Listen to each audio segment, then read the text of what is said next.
My name is Mark Okkerse with M&S Aviation Services. And you know, every now and then you get that opportunity to have that right plane that has got the right pedigree, the right background, and low hours, well taken care of, always hangared. And today I can introduce you to November 797 Tango, and this aircraft has got one of those great pedigrees. November 797 Tango was purchased new by a customer of mine in Sarasota, Florida, a husband and wife who flew the aircraft both locally. They flew it to the Caymans, they flew it up north for family, and it's just been exquisitely taken care of, always hangared. Every little need that the plane had has been well attended to, great logs, all the service bulletins taken care of, and this plane only has 540 hours on it. As is common to the entire Columbia line, November 797 Tango is equipped with the Continental IO550N engine. It's a tuned intake and tuned dual exhaust engine. It's capable of running rich of peak or lean of peak. And when you combine that with a 3-blade Hartzell prop, you've got quite the package that'll bring this plane up to its certified ceiling of 18,000 feet if need be. It really helps out when you're working around weather and you need to climb up on top of weather and put the oxygen on, and you're able to truly go cross country with this aircraft in this particular case, air-conditioned comfort. As you can see, 797 Tango is an absolutely gorgeous aircraft with a Mojave red paint job and the gold stripe. Being a composite or carbon fiber aircraft, you don't have the corrosion issues that you'll have on metal aircraft, and it really shows on this plane. All the hardware is in beautiful condition.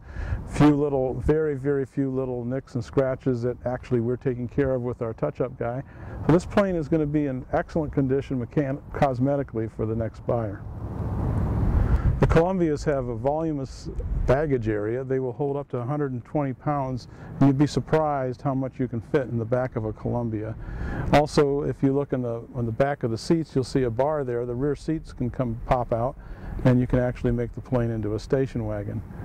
This aircraft has 2 of the oxygen tanks in there. He has 2 oxygen tanks that go with this aircraft, actually.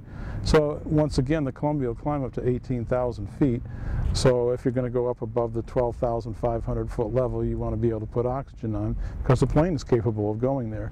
You have a hat box in the back, and we have a lot of the extra items that go with the aircraft in there. The red cover you see there is the canopy cover. So if you're off airport, you put the canopy cover on to protect your interior. As you can see, 797 Tango has a beautiful leather interior throughout, and the seats are in beautiful condition. November 797 Tango comes with 4 headsets, 2 Lightspeed noise attenuating headsets and 2 Bose noise attenuating headsets. Both these headsets are powered by the ship's power, as you look over here, for all 4 passengers. November 797 Tango is equipped with this beautiful Avidyne glass cockpit, fully integrated avionics throughout. The beauty of the Avidyne glass cockpit is the redundancy built throughout.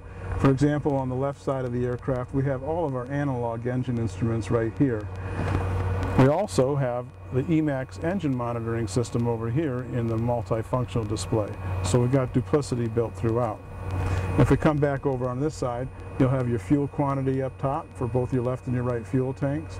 You'll have your left and your right battery amps, as well as alternator output. The Columbia 350 is an all-electric aircraft. There are no vacuum pumps in this aircraft. You have 2 alternators, 2 batteries, 2 regulators, and you have a cross tie in between. In the event that you lost one alternator, you could simply come down, take the bad alternator offline, put the cross tie on to feed all of your avionics and electronics in the aircraft, and just continue on to your destination.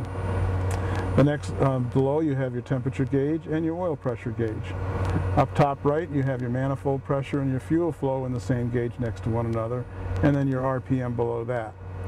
Exhaust gas temperature and cylinder head temperature is right here on your bottom right. If you come back to your engine page and whatnot, you'll notice we have all of those functions up top here, as well as all 6 exhaust gas temperatures and all 6 CHTs as well. We also have a fuel computer, and when you initially start your engine up, you'll see it comes up and asks you how much fuel you have. Once you've added your fuel, or you've gone full fuel, or you've added the fuel that you put in, you hit fuel done. And once again, we come back to our engine page right here, and you'll have a fuel computer right there that'll tell you what you have left for fuel to your destination. You have your primary flight, Avidyne primary flight display unit right here, which displays your attitude indicator up top with your airspeed, your altimeter, your vertical speed indicator. You also have flight director bars come up that we can bring up so you can follow your flight director bars when you're hand flying the aircraft from your autopilot. You have your HSI down below. Remember, this aircraft is a fully integrated aircraft, so I can tell it whether I want it to follow my number 1 GPS unit, which is right here, or I can tell it to follow my number 2 GPS unit right below that. And then I can get information off of all of my different units on the left side all the way up and down. On the right side here we have our heading bug, which is controlled by our heading knob here, and if I'm over here and I turn back to the south, rather than dialing my knob, I can simply push my sync button and sync my heading bug back up to the direction I'm going in.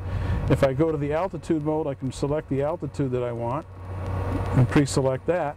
Or if I want to sync myself up to the altitude that I'm currently at, I once again will just hit my sync button up. I can pick my vertical speed right here and pick the vertical speed I want to climb at. And of course you have to set your barometric pressure for your altimeter down below here. Once again, this is all fully integrated into your autopilot and the units that are driving it. So if I put the autopilot on, it's going to tell it to climb to 1,100 feet at 500 feet per minute, for example, is what we've pre-selected. Once again, one of the beauties of the Avidyne system is the redundancy that's built in by having external units as well as your backup units. So we have a backup attitude indicator right here. We have our airspeed indicator here with a Coleman window and whatnot, top of the line, and we have our altimeter here in the middle.